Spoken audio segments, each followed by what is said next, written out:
দেখো এই যে বাইরে এসি কাজ শেষ প্রায়, এই যে এটা লাগানো শেষ, এই যে ভাইরা করতেছে কাজ, আর ভিতরের ওইটাও শেষ লাগানো। কিন্তু এখন তো বাতাস খাওয়া শুরু হলো না, আরে ভাঙাচোরা। এখনই বাতাস তোর বাড়ি দেখো কি ভাঙাচোরা, আর ভাঙাচোরা বাড়িতে এসি লাগাচ্ছ কার লাগে?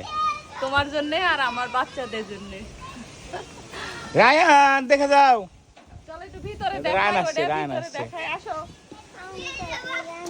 দেখো, আসো, আসো। এটা কার জন্য বলো?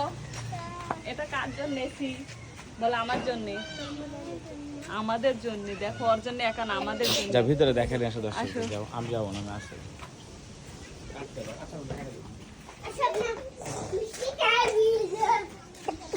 আলহামদুলিল্লাহ, এখানে দাঁড়াও। তো এই যে ভিতরে কাজ শেষ, লাগানো প্রায় শেষ। এই যেখানে রিমোট রাখা, ভাইয়ারা খুব ব্যস্ত। আর গাইস দেখেন আমার ঘরের অবস্থা।